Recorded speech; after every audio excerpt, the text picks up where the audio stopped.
to study the Sara Sutta, which is found in Sutta Discovery, volume 42, chapter 19.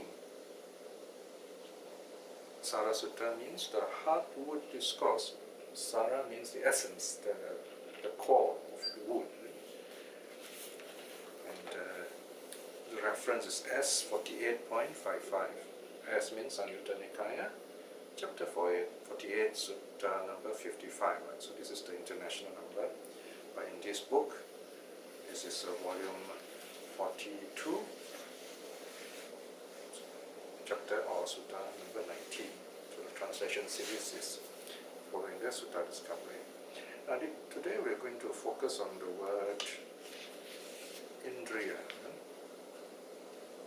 Now the word Indriya comes from Inda or Indra. Okay? Indra is a Sanskrit word. Indriya also is Sanskrit. For some very interesting reason, this word remains the same as Sanskrit. So even in Pali, we use the word Indriya because it sounds better, I suppose, and also it has a very important meaning. Because Indriya, okay, the word Indra or Indra can translate as leader, as it is, as it was in the ancient Vedas or non-Buddhist teachings. But in Buddhism, Indra or Indra means leader, and the verb or rather the abstract noun is Indriya, meaning the quality of a leader. In other words, these are qualities which help us to strengthen ourselves, to be stronger, and to practice the Dharma. In fact, this is one word which covers a lot of teachings of the Buddha. It can cover all the teachings also. For example, if you look at section 103, it has got many senses. For example, when we talk about the 5 Indriyas, Panchindriya, Pancha Indriya, they refer to the 5 physical senses. You can see the 5 physical senses in 1.1.1.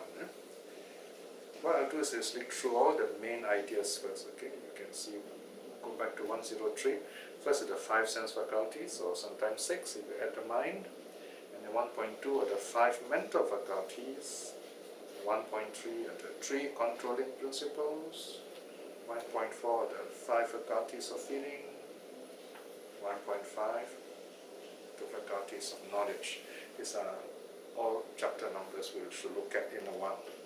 So these are different things which covers a whole range of the Buddhist teachings. It's like we're going to look at a summary of the Dharma today. Okay, so let's look at the first meaning.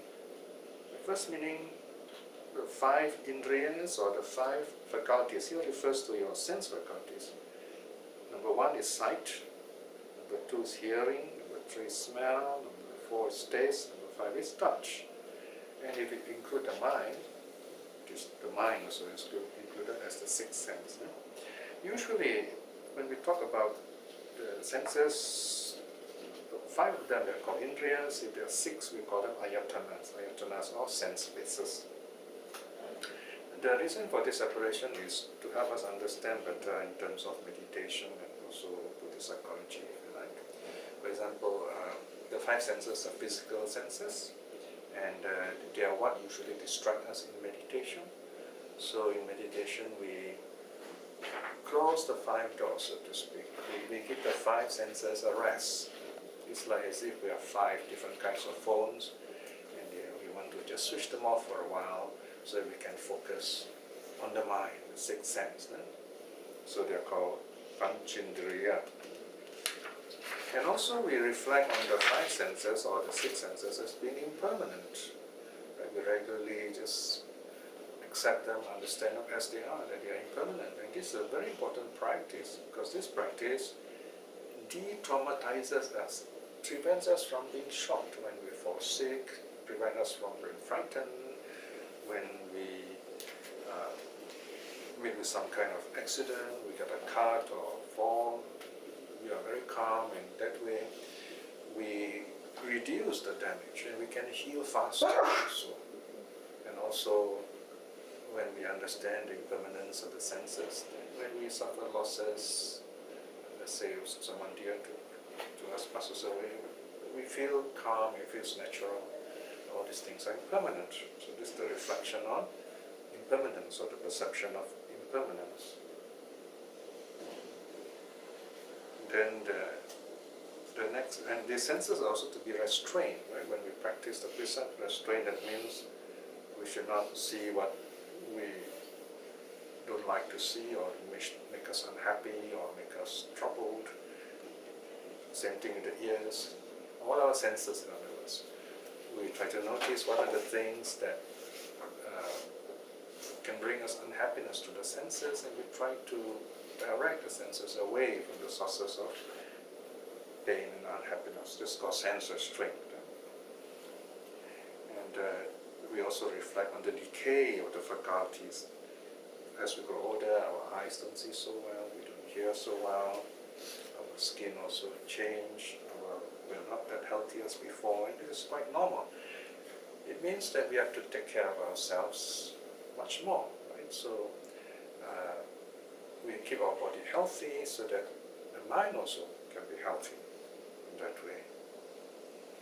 And faculties are also dying, in the sense that our body cells die out, and even cells in our nose and our ears, everywhere, they're all kind of not only changing, but the cells are also dying. So these are things that we just kind of be aware of them, accept them as they are, and we cultivate loving kindness towards ourselves. In that way, we remain positive right to the end, not to be unhappy or shocked by them. In other words, in fact, we are calm and happy throughout. That is the way the saints behave.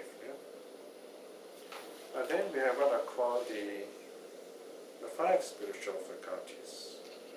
And this is what is actually given in this sutta. So if you turn to the sutta, which is on page 106, the translation there, the Heart-Root Sutta.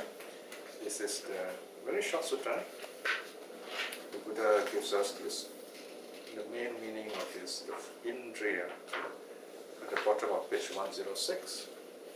Bhikshus, just as amongst whatever hardwood there is, red sandalwood is said to be the foremost. Right? So we have this, in India we have all kinds of wood. In other words, this wood is the core of the trunk. And the most precious wood is not teak or what you call other kinds of wood, because they like, in India they like red sandalwood, which is rare, very fragrant.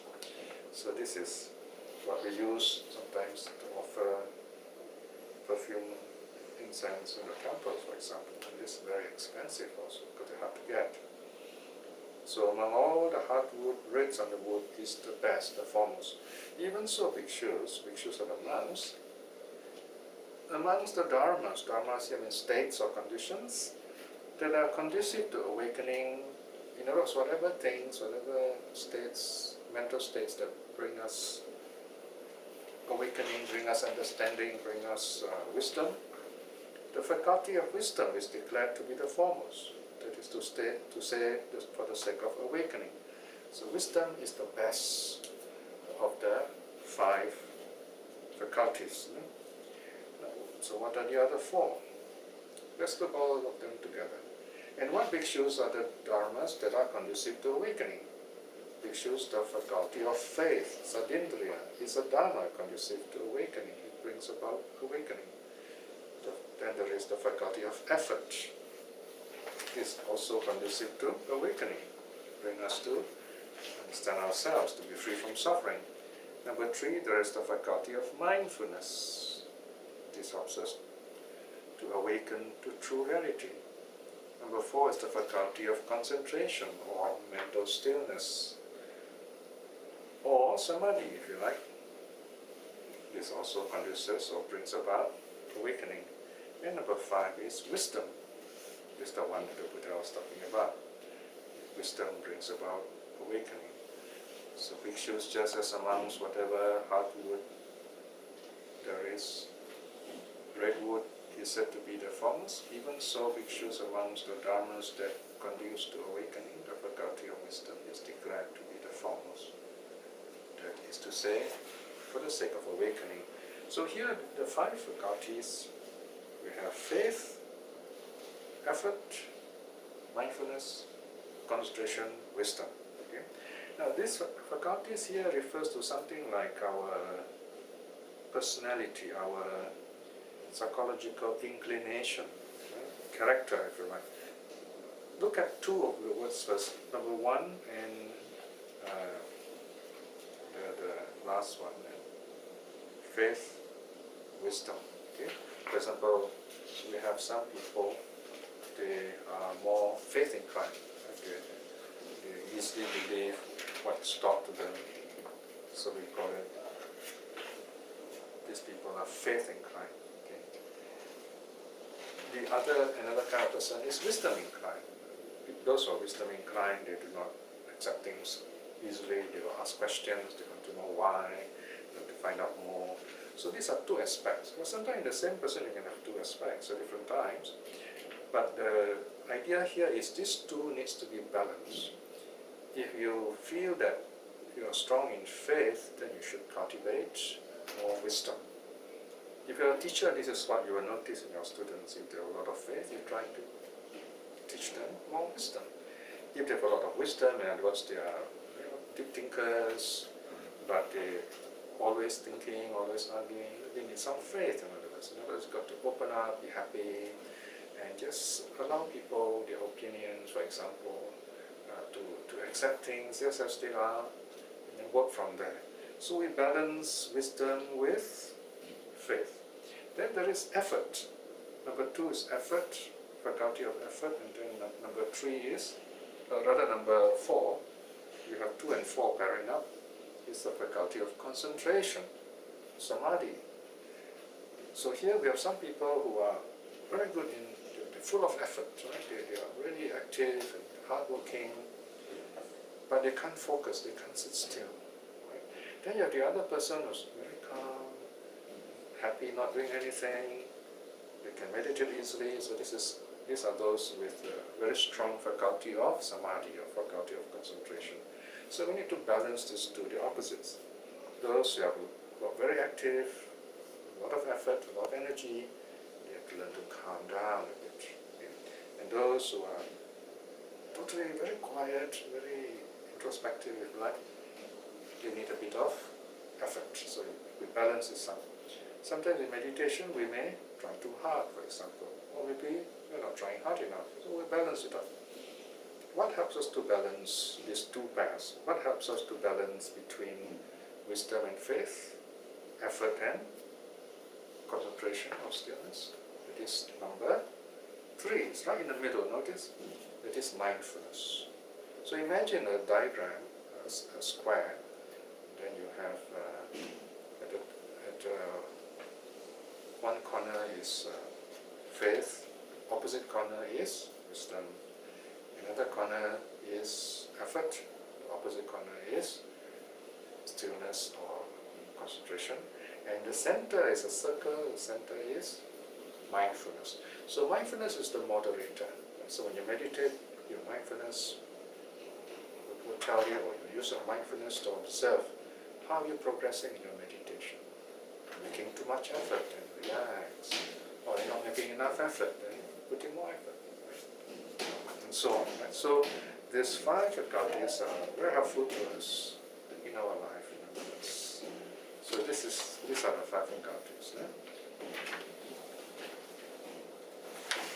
Now then, the next one becomes a bit more detailed. Section 1.3, page 103. Here we come to a bit of Abhidhamma, if you like, but this is found in the suttas, some of the basis of it anyway. Okay, first of all, we know that we are made up of the 4 elements, okay? Earth, water, fire, wind.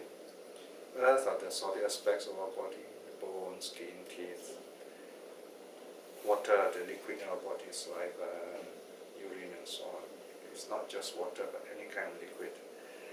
Most of our body is liquid. fire is the body heat. Fire also is the decaying process of the body, your digestive process. And then you have the last one is wind. Wind is motion, movement, and the air that you take in, the air you breathe out. So these are the four elements that we are. The idea of the four elements here is for us to reflect again. This is what we are. We are, physically, we are nothing but the four elements. And these four elements, there are also four elements outside all around us. So you've got internal earth element, external earth element. They are both the same earth element. For example, we take solid food. The solid food grows from plants, and plants absorb the energy from the earth. So there is internal earth element, external earth element. They are the same earth element, and they are both impermanent. We reflect in that way. Same thing with water element, right? We drink water from outside. We drink water, and our body absorbs it, and the water becomes our body, or we become water. So internal water element, external water element, they are the same water element. They are both impermanent. Fire elements, we absorb heat from outside, we give off heat, right? So the internal fire element, external fire element, they are both the same fire element. And then wind element, we breathe in air, we breathe out air. So you got internal wind element, external wind element, they're the same wind element, and they are all impermanent. We reflect in that way. Right? So these are the four elements, but according to the Buddhist teachings, you have what are called derived matter. In other words, there are final aspects of these four elements, and there are 24 of them listed here. So in other words, you count the four primary elements, or rather you start the second paragraph. You have the five sense faculties, okay? 1, 2, 3, 4, 5, and then you have another 5 sense objects. So you have the internal sense faculties, eye, ear, nose, tongue, body, and those are 5 internal sense faculties. Then external sense objects, sound, or the sight, sound, smell, taste, touch. But touch, here touch they leave out because according to Buddhist psychology, touch is found in the 3 of the elements, earth, fire, water, right? So you have 9, right? And then number 10 is femininity. It's very interesting because in Buddhist psychology, femininity, masculinity are regarded as physical qualities, the nature of the body. Okay? So number 12 is 11, masculinity. Number 12 is the physical base of the mind. This one is where the Abhidhamma people, they locate the mind in the heart. In the suttas, the mind is said to be not located anywhere. It's throughout our body, in fact. The Abhidhamma experts in ancient times, they were wondering where is the mind located, because the Buddha didn't seem to mention where the mind is located. Although the Buddha mentions the other 5 senses, for example, seeing is located in the eyes, hearing the ear, smelling the nose, taste the tongue, touch the body, your skin. But the mind is simply mentioned, the mind is not found anywhere. But the reason is quite simple, because the mind is not located anywhere. The mind is in a sense everywhere. But the Abhidhamma people just want to be exact, so they thought, where can we locate this? And they say, oh, let's take the heart. So to them, our consciousness, our mind is located in the center of our body, our being, if you like. It's in the heart. So it's just an idea which the Abhidhamma people held. Next is the bodily intimation, or in simple terms, body language, another physical aspect. These are physical aspects, if you like. And then 14 is verbal intimation. It's very simply speech. Okay? And then 15, physical life, the physical aspect of our life. And then number 16 is a space element. Okay? Space element also can be a separate set with the 4 elements: earth, water, fire, wind, space. So they're called 5 elements. Then you have physical agility. In other words, you can move around. That is also a normal aspect of physicality, of your physical body. 19, physical adaptability. You can... 18. Yes. 18 physical elasticity rather. Your shape can change. And then 19, physical adaptability. You can kind of adapt yourself, for example, hot, cold, and so on, or even do work. And there is physical growth. We grow, we change. Physical continuity. Our bodies goes on continuing, so we kind of have a sense that we are the same person, as it were. Get some kind of idea that we are the same person. And there is decay. There is this natural process of growing old, and there is this impermanence. Things don't last very long. For example, the hair drops off, right? So there's impermanence. And there is food, right? We take food to support our body. So all these are the 24 aspects of the matter, if you like, form. An extension of the 4 elements. What we call body is taken in this way. Okay? Now then we have what are called the 3 controlling faculties. This is another meaning of Indriya. Here we have 3. Look at page 104. We have 3 of them. The femininity faculty, itindriya. Iti means female, indriya. And you have masculinity faculty, purusindriya. And the life faculty, jivitindriya. Jivita means life. Now these are 3 controlling faculties. They're called controlling because they control our nature. For example, being a male, being female, and a life, 3 aspects. Yeah? So according to Buddhist psychology, being male and female is a physical quality. Right? But there is also a mental aspect of this.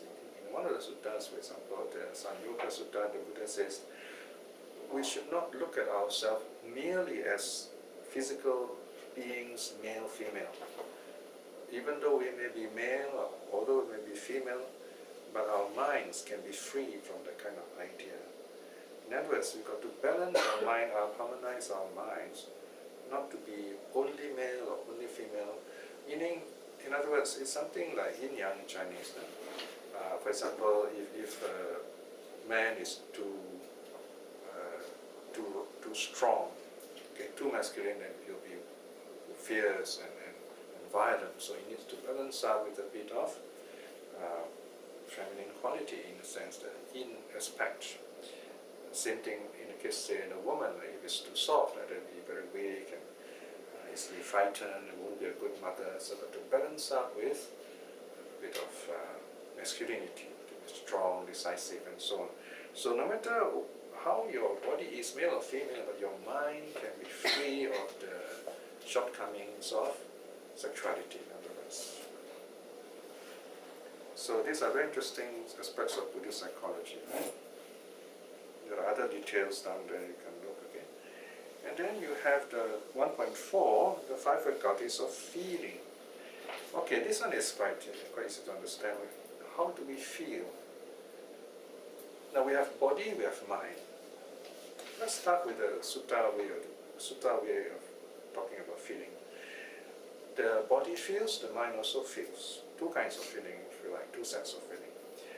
Bodily feeling, for example, if we knock something, we feel pain, right? And when the pain goes away, we feel good. So you got pleasure, you got pain. And then you also have what are called neutral feelings, neither painful nor pleasant. So 3 feelings of the body. Then you have 3 feelings of the mind. Okay? For example, you think something happy and you feel happy. So that's mental happy feeling. Then you think of something sad, your mind feels sad. That is mental painful feeling, sad feeling, unpleasant feeling. Then there is neutral feeling, neither pleasant nor painful. So you have 3 feelings of mind also. So according to the suttas, there are 6 kinds of feelings, 3 of the body, 3 of the mind. But according to Abhidharma, the neutral feeling doesn't feel anything. So neutral feeling is, in other words, 0. So it doesn't count as 1. Or rather, both of them count as 1 instead of 2 separate neutral feeling of body and mind. So they count neutral feeling as 1. So altogether there are 5 feelings. And these are the 5 feelings listed here at the top of page 105. First, there is the painful physical feeling. Number 2, pleasant physical feeling is of the body. Number 3, unpleasant mental feeling, pleasant mental feeling. So your body and mind combined, there are 4 kinds of feelings. And the 5th one is simply called equanimity feeling, Indriya. Here feeling is, the word Indriya refers to feeling, you can translate as faculty if you like, equanimity faculty. So these are the 5 kinds of feelings.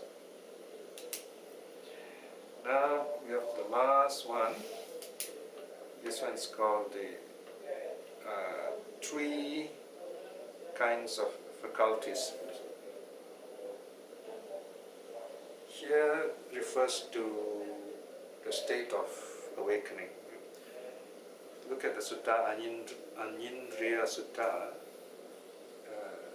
S48.23. Pictures there are these 3 faculties. What are the 3? The faculty I shall know the unknown, the faculty of final knowledge, the faculty of one accomplished in the final knowledge. Okay, the faculty I shall know the unknown, this refers to stream winning, the stream winners. In other words, we become Buddhists to understand ourselves, right? So we are the unknown. One of the way of looking at it, we don't know ourselves, we don't understand what's going on, right? So if we understand the nature of impermanence, then we say, oh yes, I understand that my whole being is impermanent.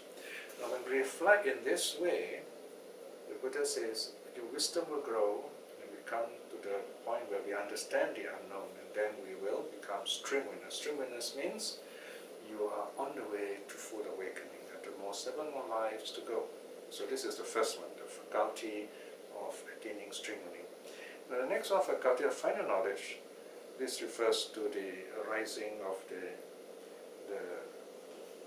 different kinds of levels of sainthood, progressing up to just before arahathood. In other words, you understand better and better the deeper aspects of life and being. And then finally the last one, number 3, is the faculty of the one accomplished in final knowledge, anyata. Here is the arahat. Okay? So in other words, this is a short form for the various kinds of levels of sainthood. They also call the 3 faculties. Now this teaching is not so common, okay? This one is in a sense quite deep and it's very short. The more common one, of course, would be the 4 kinds of saints, right? So the teaching ends there. So in other words, you see the word Indriya has got many different senses. It covers like 22 different meanings in the Abhidharma, as we have already gone through just now. So what you can do to study the Dharma is you select whichever the Indriyas that you find interesting, study them very carefully, reflect on them, and then see how you can practice these qualities. And once you grasp one set, and then from there you begin to understand the other sets. Right? If you're not sure, then at least you should understand the nature of the 5 Indriyas. What are the 5 Indriyas? How to practice them. That is what the sutta is about. The faculty of faith, of effort, mindfulness, concentration, and wisdom. You can begin with that. So the sutta ends there. Is there any questions you want to ask? If not, then we'll end here with a short reflection. Today we have looked at the sutta teaching on the different meanings of the word Indriya, referring to various aspects of our being, or faculties. In simple terms, it means understanding ourselves deeper and deeper, broader and broader, so that we can free ourselves from ignorance and suffering. We are capable of doing this. This is called self-reliance. It also means not having doubt, because if we do not help ourselves, then no one will really help us. Then we go on being caught in the cycle of suffering. So we have this faculty, these Indriyas. We can lead ourselves. We are our own leaders, so to speak. In this sense, there is self-reliance. In other words, awakening begins right here, right now with us, within us. Reflecting in this way is very good mental karma. By the power of such karma, may we attain happiness and peace and prosperity in this life itself. By all the good deeds we have done, by all the good karma we are doing, keeping the precepts, practicing mental cultivation, practicing generosity and many other good deeds, may we attain spiritual liberation, especially strength winning in this life itself.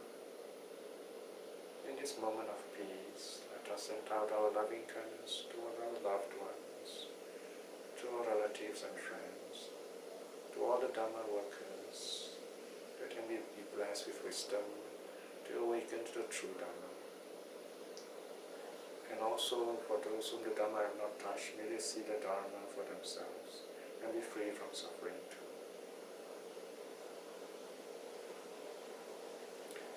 May all beings be well and happy. Sadhu, sadhu.